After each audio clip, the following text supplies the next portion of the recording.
Good afternoon, you're very welcome along to World Cup Daily, and it is quarter-final time. We're down to the last 8 of the World Cup, and there's two absolute crackers tonight in the first couple of quarter-finals. We've got Brazil against Belgium, and we've got France against Uruguay. Two sensational matches really on paper, and two matches where we've got the potential of shithousery to grow, and it's going to be one of the themes of today's show, shithousery, because Uruguay are involved in action, and we have seen not enough in that department from them over the past couple of weeks. We can see the definition on screen there. We'll come back to that in just a moment. First, Phil Egan is with me in studio. Yeah, walked into the studio, no shithousery out of me, flipping chairs up. The shithousery special is what we're calling this. Yeah, there's a lot of it going on, and I think if it wasn't for VAR, there'd be even more. Really? Yeah, absolutely. Well, no, of course, you're right. Of course, you're right. It cuts out a little bit, but also VAR will, with the replays, we get to see exactly how it's done. But when it comes to diving, is that increasing just the potential for simulation and histrionics, because the person who's on the floor knows that ref can go to VAR and see how brutally I've been assaulted by whoever it is that kicked me? Absolutely. What VAR does, it reduces the cheating. It's still, I don't think the Colombians kind of grasped that the other night when they gave away the penalty and they wanted the referee to check VAR. And you were looking at them going, lads, it looks even worse in the replay. So you can do your imaginary screens all you like, but you know, it's still a penalty. We might just get that definition back up on screen, the shithousery definition, because it is rather entertaining seeing all the various definitions of this over the last couple of days. A shit show, a complete disaster, nonsensical bullshit. Jesus, look at all this shithousery. That's a Guardian definition. Another great definition I saw in the Guardian was in a John Ashdown piece written yesterday. It says, but where does the phrase originate? You know, I'm interested in the history of phrase. They should actually go to that lady on Countdown in the corner, and it's like Dictionary Corner and shithousery. That would be actually funny. So where does the phrase originate? Well, it has been around for a long time. Tony Crowley's Liverpool English Dictionary traces the term back to Scouse slang used in the 1960s. The concise New Partridge Dictionary of Slang has an entry for a shithouse, which with definitions: an extremely unpleasant individual and a coward. So we're going to go through our shithousery top 5 now over the next couple of moments, and coming in at number 5 is an England versus Colombia incident. It is the coach pushing Raheem Sterling. Where did this deserve to be in the top 5 for you? Absolutely. This was kind of what Colombia were up to the other night. Obviously, they decided that they really overestimated England. They thought England were this amazing team, so the only way Colombia had any chance without James Rodriguez was to commit plenty of acts of shithousery, which they needn't have, but they did it anyway. I know there's another incident from the game in our top 5 as well, but the look of confusion on Sterling's face coming off at half-time, he was always just looking back on, what are you doing? Yeah. This isn't like an under-14 game where you travel to one of those pitches where all the locals are on the sideline trying to intimidate you. This is a World Cup last 16 tie.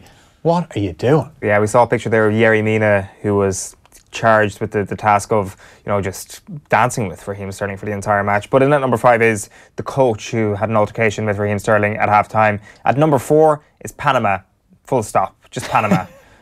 Like, enough said, really. Their display of shithousery against England was formidable. Yeah, they're quite a robust set of players. I remember the first game they played, I thought that they'd be a model to get the first red card of the World Cup. They played Belgium.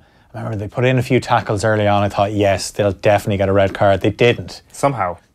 But yeah, they lack a bit of discipline at times. Yeah, as I said, Leeds, I think you put it quite kindly there. Robust and indisciplined. Yeah. Basically, that constitutes a shithouse. So congratulations, Panama. You've come in at number 4 on our countdown. At number 3, the other incident that Phil was referring to there from Colombia versus England is the Colombians kicking the penalty spot, which is actually something I doff my cap to. It was an amazing show of shithousery. They really scuffed it. You could actually see the turf flying when Harry Kane took his penalty. Well, they were probably hoping what would happen would be what happened to David Beckham when he took a penalty. I think it was against Turkey years ago, and his standing foot slipped and obviously he skied the penalty over the bar. That's obviously what Colombia were hoping for, but very clever the way they did it, because they were so close to the referee he wouldn't have seen it. No, absolutely, and the whole process of the 3.5-4 minutes of delays really adds to their kind of picture as, you know, really underhanded. It was impressive. I actually had a lot of admiration for Colombia after the last World Cup, and I felt bad that they'd no James the other night, but the way they carried on, you just couldn't feel sorry for them losing to England. No, which is saying something, really, isn't it? Well, I don't know what you mean. One man who I definitely didn't feel sorry for, and I don't think you felt sorry for him getting knocked out of the World Cup either, and he comes in at number 2 on our shithouse list, is Pepe. His dive, who was the dive against? Against Morocco. Morocco. He got a slight touch in the back. A slight touch at the back, and he went down holding his head. And it was embarrassing, really. I'm embarrassed to even include it in the list, to be quite honest. Yeah, but we know this is what you get with Pepe, and all those years playing alongside Sergio Ramos, who I would actually consider the king of shithousery, didn't actually perform his duties at this World Cup, but the two lads together, they must have set time aside after training. It's like, right, how can we work on our shithouse? It's a key part of the game. It's got to be done. But of course, the king of shithousery, the king of histrionics is Neymar. Neymar versus Mexico. The Miguel Layun stepping on his ankle, which was shithousery in itself. But Neymar went above and beyond the line of shithousery duty to roll around, bump into a member of staff, kind of move himself on the ground a little bit further away from the member of staff and continue to roll, which was amazing. Congratulations, Neymar. You top our list. Yeah, well, look, he always wants to be the most important person, so he'll be quite happy, I'm sure, that he's top of this list. It's been a nice little confidence booster before tonight's game. If he doesn't win the golden boot, if he doesn't win the golden ball, well, he'll always have the king of this shithouse on World Cup Daily. So congratulations to you, Neymar. We'll send a prize in the post to you promptly. Time to go to Russia.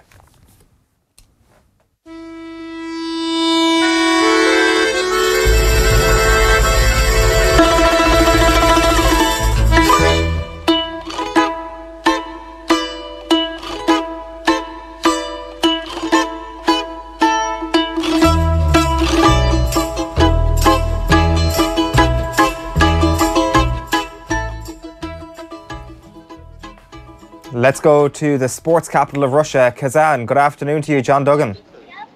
Eoin and Philip, how are we doing? Very well. Wow, that looks nice. What is that building over your left shoulder? That is the Soyombuka Tower, if I'm pronouncing it correctly, which I think is one of the oldest buildings in Kazan. Dating legend would say back to the 16th century.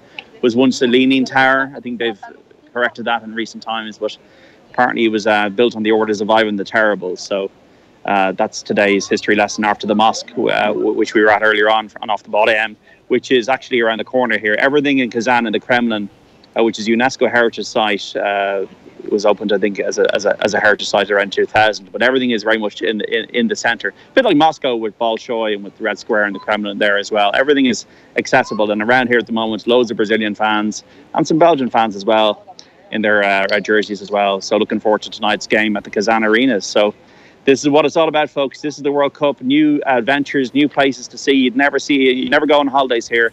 As beautiful as it is here, you'd never go on holidays here. And that's the beauty of for all these Brazilian and Belgian fans tonight. John, Brazil were your tip before the World Cup. You haven't changed your mind?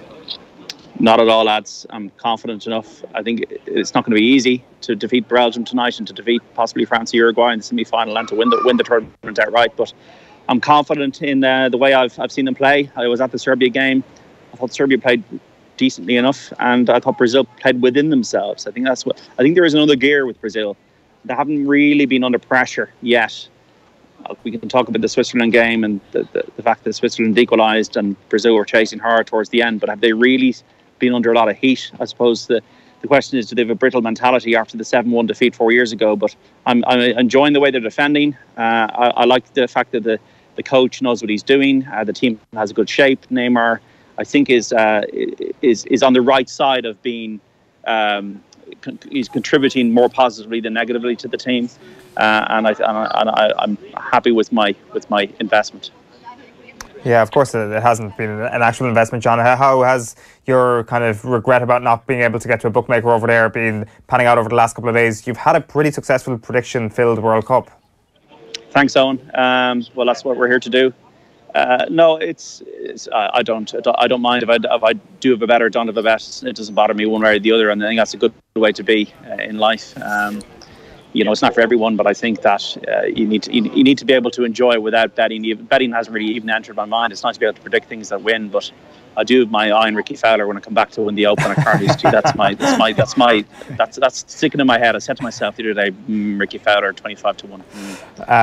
We'll get team news in probably in an hour and a half's time or thereabouts for the Uruguay versus France game. Sorry, Brazil is at 7 o'clock. My apologies there, John. Otherwise, you would have had to leave us right now and get to the stadium immediately. Just in terms of the team news for the Brazil versus Belgium game, the Casemiro situation is the one talking point, isn't it? Casemiro not available tonight, it looks like, and Fernandinho, I assume, will come into the team. Is it going to be a Fernandinho versus Kevin De Bruyne tactical breakdown? Is that going to be the post-match analysis we'll be watching all night?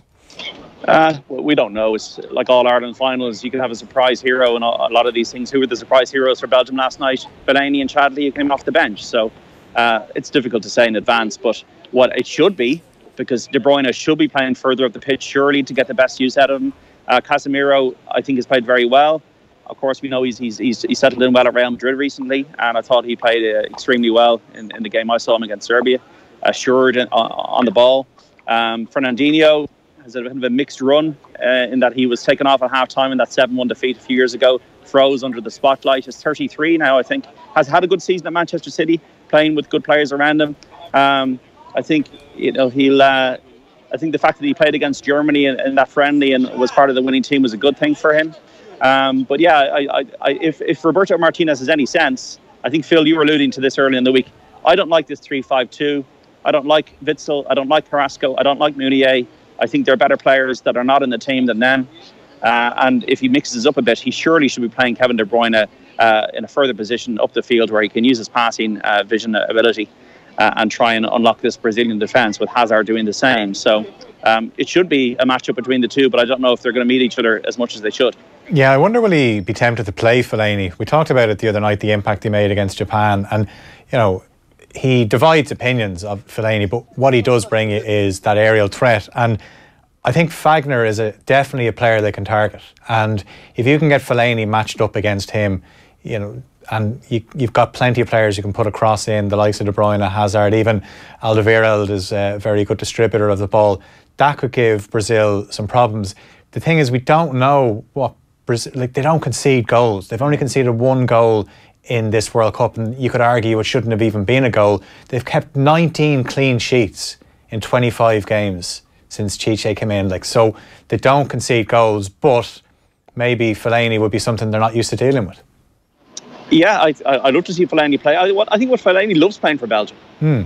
And he brings that physicality. And you can just see Japan. I knew they'd set pieces they were going to be vulnerable from. And Fellaini got himself about there. I think that's what Belgium need, a bit of somebody who to get stuck in and get in there, because there's a lot of prettiness. I mean, once again, Axel Witsel, to me, just my personal opinion, doesn't contribute. Dembele, I think he's a better player than he is. And I'm surprised Marquinhos hasn't really seen any game time in this World Cup. He was nearly ever present during the qualifiers. He can play on the right side of the fence. Of course, Wagner and Chiche have a relationship going back to Corinthians. So, but he wasn't as assured in the Mexico game as he was against Serbia, the game I saw him in. So that's an interesting, because I suppose you're trying to find places to exploit Brazil. That's one of them.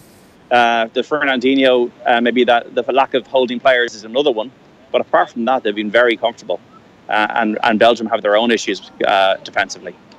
Do you think that there is, and I know we're touching at straws here to find any weakness in this Brazil team, but a potential lack of goals when they might desperately need them later on? And that may seem a strange thing to say, but they've had the most shots on target in the tournament, and they've only had 7 goals to show for it, whereas Belgium have had less shots on target, have 12 goals in the tournament. They've got the most goals in the tournament, granted with a weaker group.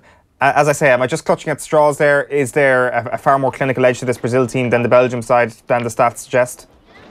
Well, I think when we're looking at Brazil, as I said earlier on, are they playing within themselves? I think they are. So I do think there is another gear with Brazil. And also they have a lot of options on the bench. Douglas Costa's fit again. Now, he's more a left-sided player, and I think that's why he hasn't been involved, because Neymar has taken up that role in the team at the moment, with Coutinho going centrally. Firmino scored the other day, can come on and score. Jesus, I still think, will come good. I don't think goals are an issue with Brazil. I think the only thing that can stop Brazil is if they find that they're going behind, or Belgium take the lead, or Lukaku scores, whatever. I think the issue with Brazil is panic and mentality. Are they psychologically healed from the fact that the huge 200 million people expecting them now to win the World Cup 4 years after they had a national humiliation? Chichi's done very well to get them into this position. It reminds me a bit of 2002. They don't have the quality of possibly Ronaldo, Rivaldo, and Ronaldinho, but the three guys up, the two of them, Neymar and Coutinho, are not far off. It does remind me a bit of that tournament. A lot of big teams knocked out earlier on, and then one team kind of surges through, and that team back then was Brazil, and it might be the same. They also have that steal of the 1994 team, which Dunga was captain of. Of course, he was displaced by Chichi recently, but Brazil are not going to win this tournament the Jogo Bonito way of 1982. They're going to win it a little bit more ordinarily, but with that brilliance up front, which hopefully we'll see later on. Or hopefully we'll see some Belgian brilliance, because I love watching Eden Hazard play football, and I love watching Kevin De Bruyne play football, and I hope they play football today and are not constrained by a strange Roberto Martinez system. Yeah, just on that point you made about Brazil, it's an interesting one, and huge credit has to go to Chiche for the way he seemed to have pulled the ship out of the ocean, and everything looks nice and shiny about it once again. But I think huge credit has to go to him with the way he's handled Neymar in this tournament, that they have almost treated him like a child. They have pandered to his every want, and that seems to have kind of penetrated into the team, where, like you saw the celebration with Roberto Firmino's goal the other day, like everybody's trying their best to keep Neymar happy, but it's working, John.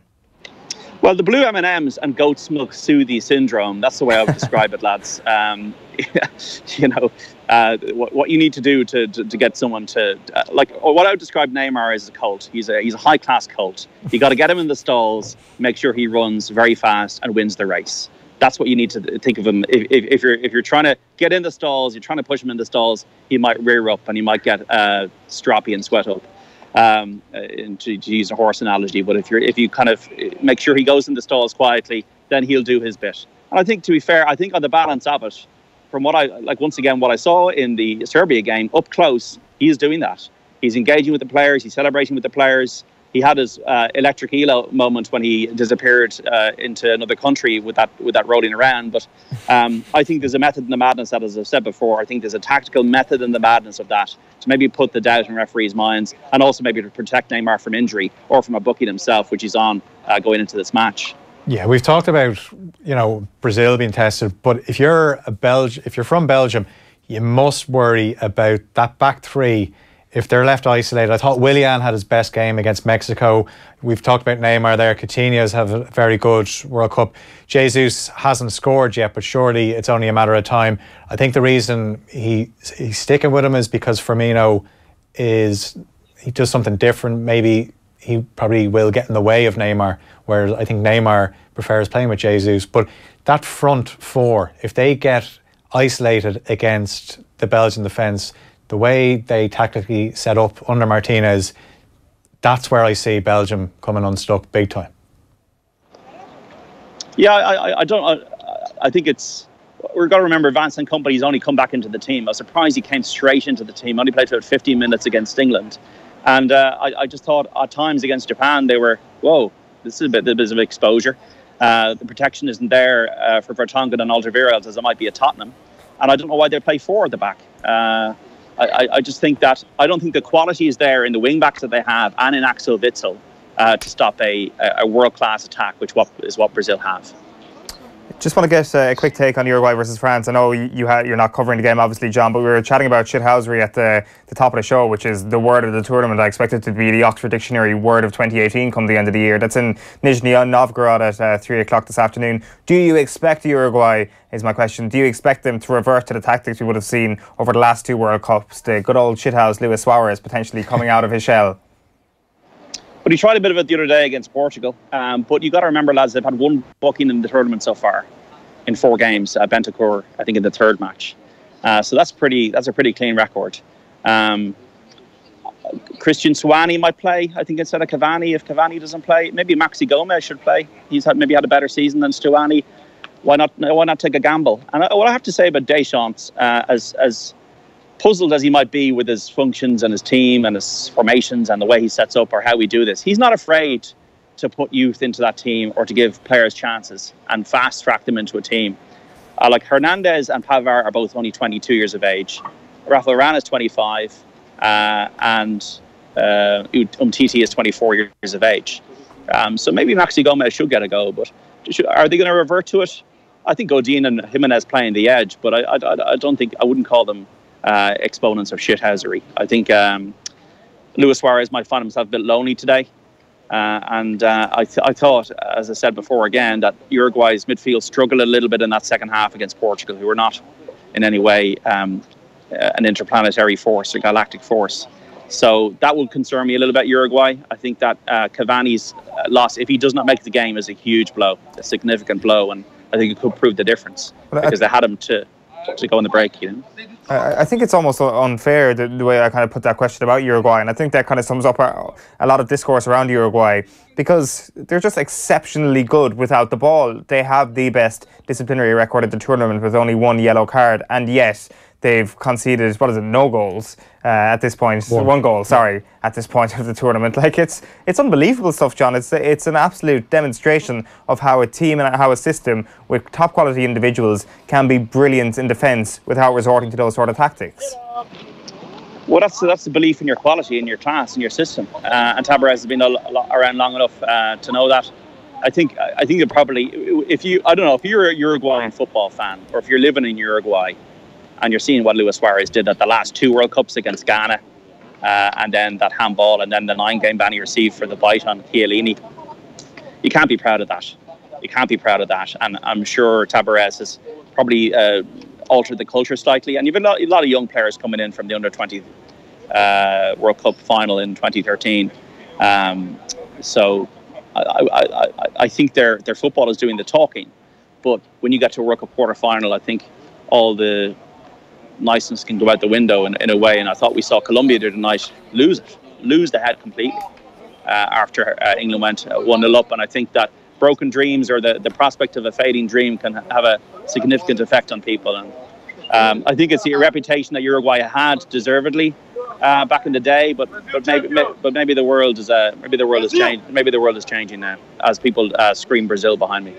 We saw the best of Mbappe against Argentina the other day. I couldn't believe watching the game what Argentina were doing. The high line just played into France's hands. But if anyone is wondering how Uruguay are going to approach this is a quote from Tabarez in the pre-match press conference. He said, "France's strongest points are the attackers, Griezmann and Mbappe. If you let France have space, it will be very difficult." So they're obviously going to just sit on the edge of the box, say to France, "Come at us, see can you break us down." It's going to be classic Atletico Madrid performance with the 2 centre-halves there. Well, does that then tie into the role of Antoine Griezmann tonight? Does that make any difference in you guys' view? Like, that Griezmann knows these guys inside out. Like, is it such an identical system to Atletico? Like, does he know what they're going to do? Or is there a unique nature to the way Godin and Jimenez defend for Uruguay? But you can know what they're going to do, but you can't beat them. You know how they're going to set up. They're so good at it. Griezmann might train. He obviously trains against them. We don't know how he gets on in training. He mightn't get a sniff against them. But Mbappe, I suppose the one area Mbappe and France should look at is the left back. Laxalt, he's not a left back.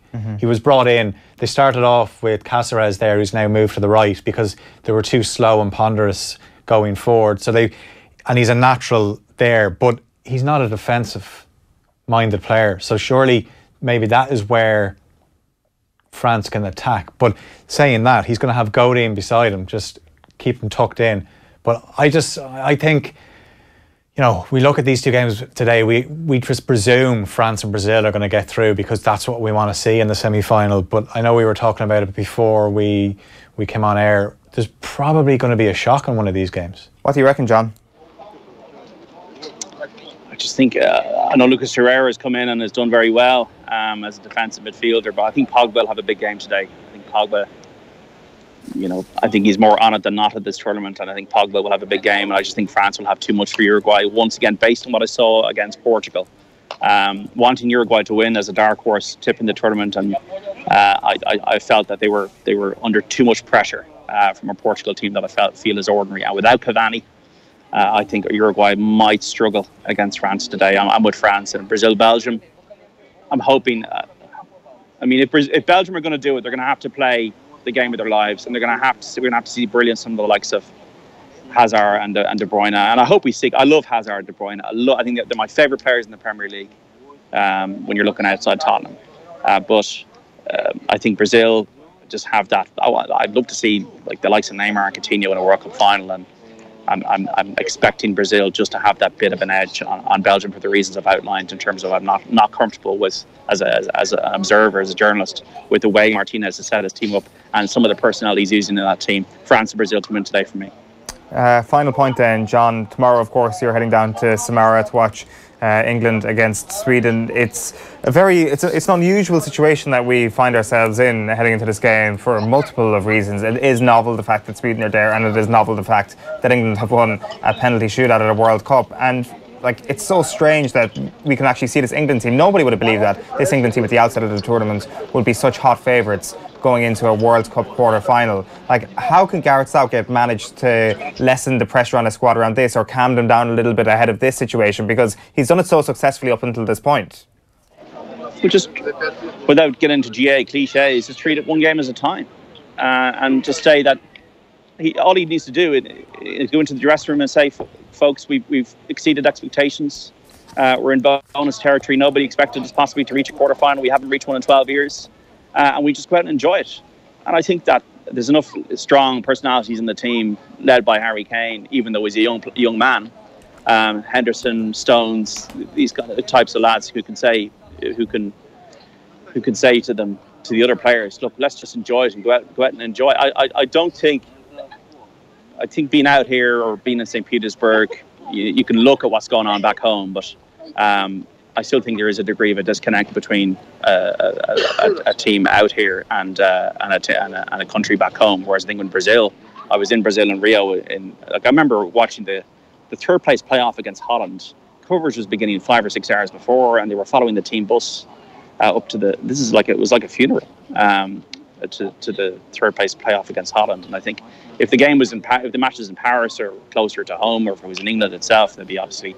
Remember, I was at Euro 96. I was living in England at the time for the summer, and it went crazy, and everybody was out beeping their horns, and the flags were out just during the day. It was a brilliant atmosphere, but I don't think that will translate to Russia. It's far away, and Samara is far away from Moscow. It's hundreds of miles away. So I just think that Southgate needs to just remind his players that he's been there himself. Euro 96, England played well. They embraced it, and I think they just need to embrace it against Sweden, and they've got nothing to fear. Apart from Harry Maguire, I think every other English player in that 11 that should start plays for Manchester City, Manchester United, Tottenham. I think the only other one is Pickford. So these players play for elite clubs in the global league, the biggest league in the world. And who do the Swedish players play for? So they have nothing to fear, and the only thing that can beat them is fear itself. And if they stick to their game plan, and if they press high, and if they use the ball well and try to create more chances and take them from open play, I think they can win tomorrow. Yeah, well, enjoy the journey down to Samara, enjoy the match, and enjoy Kazan. It looks beautiful, John. We'll chat to you on Monday. Lads, I hope I'm intact. I'll see you then. Thank you. John Duggan there, as always, joining us on World Cup Daily every day here on Off the Ball. You can comment if you've got anything to get off your chest at Off the Ball, or you can comment on the stream if you're watching on Facebook or YouTube. Next up, we're chatting to Leon Blanche about the betting odds ahead of the weekend's action, and indeed today's action. But before all that, here is John Giles on last night's Off the Ball, talking about England's triumph in a penalty shootout.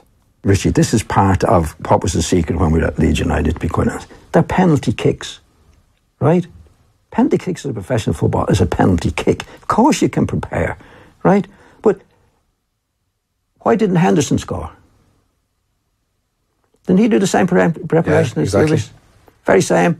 I'm not saying you shouldn't prepare. Of course you should prepare. You should have all the things like they have now, the ball being handed back so the lad's not getting pressurised going up to take the penalty kick or being under too much pressure. These are professional footballers, Richie. But in terms of he had his 5 picked, if Vardy hadn't had the groin strain, that he would have been in that 5 that took penalties. So he knew from way out who were going to be his penalty takers. So often has been the case with England. And you think back to 98, John, when they were looking around and Paul Ince is cowering away from the ball. David Batty doesn't really want to take one, but ends up taking one and then misses. Richie, that was madness. That was madness. But Southgate's done a good job. Southgate's done it. No, I'm not taking anything away from Southgate. But this is common sense stuff. You're taking a penalty. You're a professional footballer and you're taking a penalty.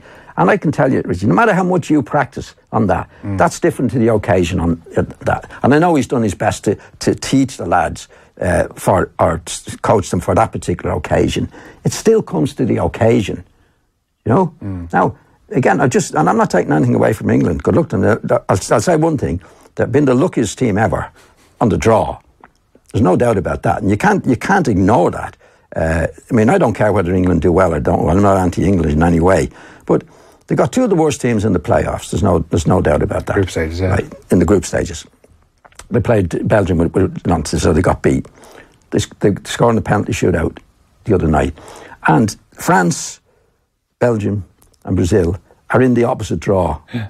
You couldn't have worked it out better. Now, good luck to them for that. But what happens in football, when a team is winning, and they won the other night on penalties, everything is, okay, what did they do?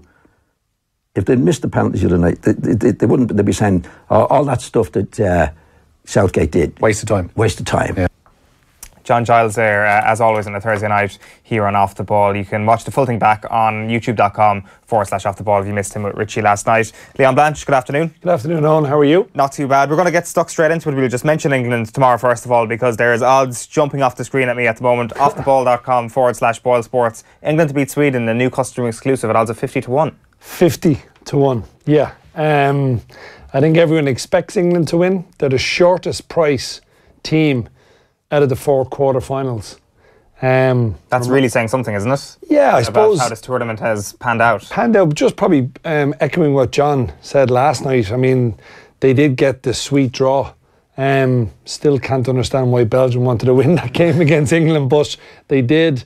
England have got Sweden now to get into a World Cup semi-final. I mean, it's falling nicely for them. I thought Colombia would qualify, nearly got there, only for penalties, but 50 to 1 for new customers. offtheball.com/BoyleSports. England to beat Sweden. I don't think you'll get 50 to 1 anywhere else. Well, I'm going to go up against it, Leon. I'm going to go for our charity bet today, our €50 charity bet on Sweden at 15 to 8 to qualify. I just looking at those odds, they're 4 to 1 to beat England. Like, it doesn't matter, in my opinion, how bad Sweden are, because they're pretty poor.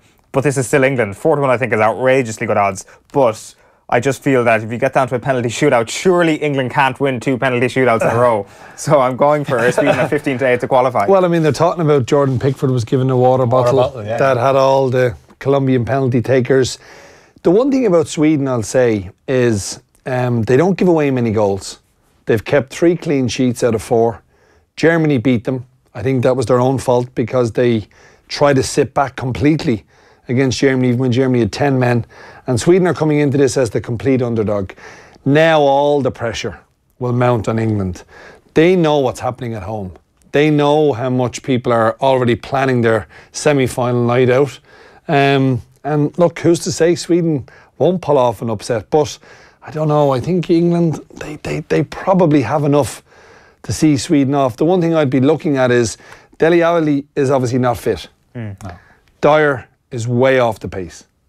Now, if Dele Alli doesn't start, or even if he does start and someone comes on, from an English perspective, I thought when Dyer came on, that's when England looked very ordinary. All he does is pass it backwards or sideways. I don't think him and Henderson can fit in the same team. It's one or the other. And if Dele Alli's not fit or starts and comes off, I think you've got to be a bit more bold. I think if you bring on Dyer, that will only aid Sweden's chances. But we've got 2 cracking games before then to look forward to anyway. Absolutely. Let's talk about them. And again, just another one at offtheball.com/BoyleSports for new and existing customers. Neymar to score first tonight for Brazil against Belgium, 5 to 1. He's 5 to 1, yeah, Neymar. I think he's growing on me a little bit more as the tournament progresses. Seems to be a little bit more of a team player. His theatrics are just him. I think you just have to accept that. He's always going to be like that. He's going to roll around as if he's been poleaxed when he's barely been touched.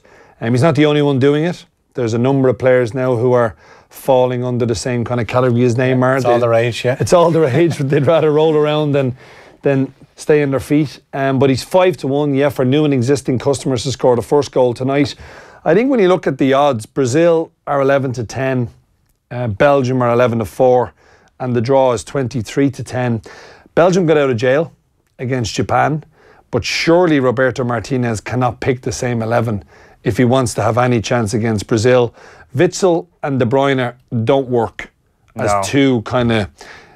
I mean, I wouldn't even put Kevin De Bruyne in the category as a holding midfield player. He should be allowed to go and do what he does best, and that's create goal-scoring chances. They've got to bring in someone who's just going to sit in front of that back four I have the player for them. It's Dembele.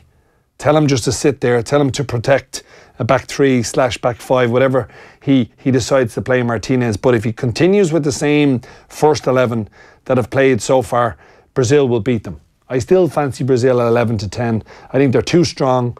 They're too well organised. They don't concede many goals. They've got goals all over the side from midfield forward. And I think Brazil tonight at 11-10, I see them going through. Yeah, there's talk of maybe Chadley starting. And maybe he could play where Carrasco does. And people say, oh, well, Chadley's not a natural defender. Lads, he played under Tony Pulis. He knows all about defending and discipline. Learn from the best. Absolutely. But obviously, you know, he's coming off the high of the goal as well. But I think we were talking about it as well, Leon, maybe Fellaini. I often wonder, though, is Fellaini a better option off the bench when you need him? And we saw the best of De Bruyne for that winner against Japan when he has a bit of grass in front of him and he can burn it up and set up goals, rather than he's almost trying to play in a playmaker role, but he just doesn't have the options that he would if he was playing for Manchester City, because they don't have the same movement. But yeah. I think it would be hilarious if Roberto Martinez won a World Cup. I can see it now. The Belgian players giving him the bumps on the pitch after they've just won the World Cup. Could you imagine? It would be mad. It would be right up there with Roberto Di Matteo winning the Champions League. Yeah. Just one of the biggest anomalies we've seen in world football. By the way, Marion Fellaini, anytime goal scorer tonight with BoyleSports is 9-2. And how did Brazil concede their only goal of the tournament? Well, it was big bustling man fouling and nodding the ball home. Marion Fellaini can foul and he can head the ball. He can, and I suppose, you know, like looking at Fellaini, I mean, he's been given another 2-year contract by Mourinho. He's made an impact off the bench, as you've said, and he probably will start on the bench. But I just think Martinez now, having beaten England, he knew they were going to face Brazil should they get by Japan, which they obviously did. He's got to have something up his sleeve. Surely. Surely he's got to change that first 11, because it's clearly not working. It's just not working. Like against Japan, they were terrible. I mean, Japan went 2-0 up, so I don't think Roberto Martinez will be lifting the World Cup trophy. I think this is the end of the road, and I think the Samba Stars will waltz into the semi-finals, to be fair. I tend to agree with you, but I do have a gut feeling that there's going to be a shock somewhere here today. Can you see it coming at all in France versus Uruguay? Well, I suppose a lot depends on Cavani. Yeah. It doesn't look as if he's going to start. I think... like if you look at Uruguay, they start from the back and they build forward. The two Atletico Madrid centre-halves, they've only conceded 1 goal in the tournament so far, Uruguay. So they're very, very rigid at the back. If Cavani doesn't play, they'll become even more defence-minded. They'll want to try and keep a clean sheet and nick a goal. Suarez is 5-1 to score the first goal. But I look at France and I look at Didier Deschamps now, and has he finally settled on a 4-2-3-1 formation? And I think that's probably the best way to play with the talent he's got at his disposal. Giroud is a good target man. You can play Griezmann in the middle behind him, and then you can play Mbappe and someone else on the left wing. Matuidi is suspended, right? So he's not going to play. But I think they've got enough players in the squad to make up for his absence. And I like France. I was very impressed with them against Argentina. They are, again, France, 21-20, so a little bit better than even money. Uruguay, I backed them to win the World Cup, but they're in the tough half of the draw. They're 130. We're giving a special today for new and existing customers that either Griezmann or Mbappe scores at any time. It's a 4-6 shot, but we're enhancing that to 2-1. Okay. Offtheball.com/BoyleSports. Mbappe came of age in the last game. He's got the whole world at his feet in terms of football. He's got power, he's got pace, he can finish. Griezmann takes the penalties. So I think it's a fairly decent offer. Yeah. Either of those guys to score at any time in this game, 2-1. And I just see this one maybe going to extra time. I think Uruguay are going to be very, very difficult to break down. I hope Cavani can play, because then it's a fair game. But unfortunately, I think he's going to be on the bench. So just maybe France to qualify. I think this could go all the way to extra time, however. Okay, good stuff, Leon. We'll let you go and get prepped for the hurling show. That's up next on Off the Ball. Remember, head on to offtheball.com/BoyleSports for all those great offers from Leon and the folks at BoyleSports. Coming up next, we're chatting to Kieran Bradley, our resident lion in the camp. He's going to be telling us why football's coming home a little bit further tomorrow. But before that, here's Tim Vickery chatting about Uruguay's disciplinary record. Now, they don't want to be... they're now angels. And Tavares takes great pleasure from the fact that they are hard to play against.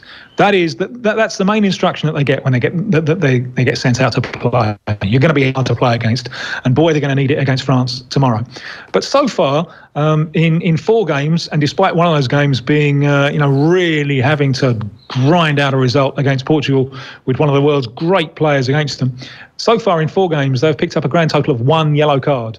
And that tells you something about the values and the discipline which are instilled in the side. And that comes from the top. Just in the same way as the barge on Raheem Sterling from the Colombian, that comes from the top. Yeah. In the same way, what Uruguay have produced comes from the top. It's a project with values, with competence, and it deserves its success. That's a sea change from the Uruguay that I would have grown up with in like 86 and 1990 that were, that players sent off in the first minute against Scotland that were in 1990 just never really turned up with any intent to play football either. For a back four that is as mean as they are, with Cáceres, with Jimenez, with Godin, with Lachal at left back, to only have 1 card conceded over the course of those 4 games so far, I mean, that's remarkable. It is, and it's a figure that may well increase. I've no doubt that that's the case whatsoever. But just to get to this stage, even in the group that they came out of, with the likes of Russia in there too, I mean, and a Portuguese side that, again, you mentioned no angels, the Uruguayans, and ditto the Portuguese, to be that staunch and that hard to break down, and still to be that disciplined is a very, very thin tightrope to walk, but it's a brilliant one to have if you're able to do it. Tim Bickery there speaking to Richie about Uruguay on last night's football show on Off the Ball. You can catch the full thing on youtube.com/Off the Ball. Now, we've got our resident Englishman Kieran Bradley in studio with us, but here's just a reminder of what happened last time he was in. I've just been told in my ear we're not going to go off air until you do your lion roar. So maybe when I sign off here, we're just going to stay on air for the entire afternoon. You've got one last chance if you want to. Kitty.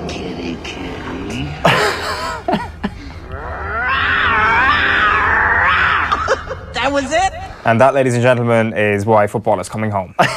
You're very welcome along to the show. Thank you very much. How do you feel? It's been a week of much a buzz, I'd imagine. I have been walking around like I've been flying on the wings of a sacred dove all week. Since the match was such a roller coaster, it was insane. But I was walking around with a beaming smile on my face until I came in here and saw that video. So. It's Phil, you can attest to this. It's been just like a week of Kieran just basically playing football is coming home. That's all it's been. Absolutely. Actually, this morning when I came in, I was doing my daily ritual of making my scrambled eggs, and I could hear somebody whistling, "It's coming home," and it was Kieran. And you probably don't even realise you're doing it. I literally did not realise that was the case, but I'm delighted. But yeah, it's catching on. There's people in the office singing along, and we're all watching those videos, trying to work out which is the best one we've seen so far. Yeah, well, one person on Twitter has worked out that football's coming home is key to England's chances. Let's have a look at this tweet, which is a mathematical formula. The World Cup quarterfinals, France 6 letters, Uruguay 7 letters, Brazil 6 letters, Belgium 7 letters, etc., etc. Games to be played on the 6th and 7th of July. 6 plus 7 equals 13. There are 13 letters in It's Coming Home. It can only be England. The Jules Rimet Trophy is coming to London. Well, listen, you can't argue with statistics like that, I'm afraid. No, you absolutely cannot. Another thing you cannot argue with is Gareth Southgate's belief that football is coming home, because there was some eagle-eyed viewer who managed to zoom right in on the TV the other night and look at the pinstripes on his waistcoat. It's coming home, he has written on his pinstripes. Amazing stuff. Yeah, somewhat arrogant actually from Gareth, to be honest. He needs to get his act together. Yeah, it's been fantastic. And you know what? It's just been really fun. Like the last couple of weeks, even about halfway through that game, it kind of dawned on me that England were a decent team. Like they were kind of very composed on the ball, very patient, kind of quite intelligent, bit of game intelligence in there. So I started to vaguely relax towards the end. They're not creating many chances from open play though. No, but see, this is the thing, like barring a decent sort of, barring a big defensive collapse, I should say, I think we're waiting on someone kind of just behind Kane to really turn on some kind of creative skill there. And I hope personally that's Rashford. I think I would like to see Rashford come in and start, mainly because Sweden's going to be a different test. It's going to be a lot more physical in terms of them being a very solid defensive unit. He's very direct, and he's also got an incredible mental capacity. So I really hope that's what we see. But yeah, I just wonder, with all this optimism, Would it all just go out the window? Would the disappointment be if you were to go out to Sweden?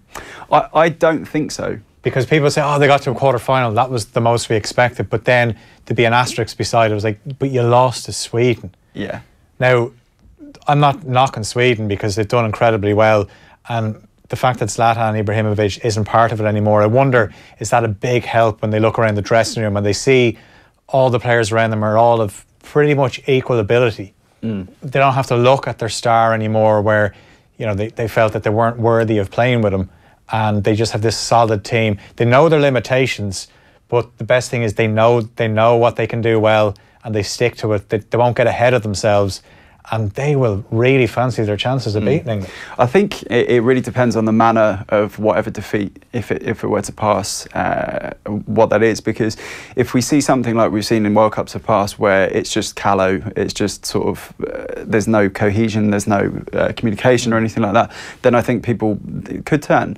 But I think at the moment, if we're seeing a similar, just general joy that you can see, like with some of the players, like with Lingard and Trent Alexander-Arnold after the game the other night, just like the little things, like it's coming home, lads. It's like they're just enjoying it, and like, I think if that's what we see and we see them go out kind of glorious failure, then so be it. Well, you are off the ball's #1 England superfan, but who is the global #1 England superfan? Well, we've whittled it down to 2 contenders. Contender #1 is Alexa. Have a look at this.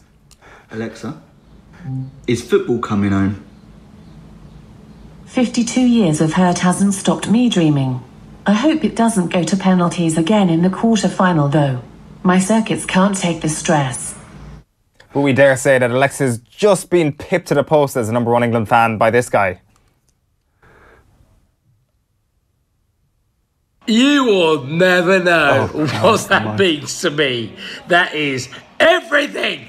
Everything! We love you! Boys, we love you. Where was Peggy to give him a clip across the air? Go, put on your T-shirt there, will you? What's it going to be? Call the semi-finalists before we wrap. Oh, all right. England, I'm going to have to go with. I think narrowly. I think there'll be an extra time gig. I think Uruguay will nick against France. I think Belgium. I think Brazil and Croatia. Yeah, I'm going Croatia, Sweden, France and Brazil. Right, okay. Good stuff, lads. Thank you for that. We'll chat to you again next week, assuming England are still alive and well and still roaring home with the World Cup trophy. Same with yourself, Phil. Thank you very much for your company. Enjoy the weekend's football. We're going to leave you for the time being. We're back on the OTB channels in around 10 minutes' time. Shane Stapleton is back with the hurling show. Tonight, we're back on the radio from 7 o'clock. We're back on World Cup Daily from around 12:30 next Monday afternoon. But before all that, it is, as I say, the hurling show at 1 o'clock this afternoon. We'll chat to you then. Bye-bye for now.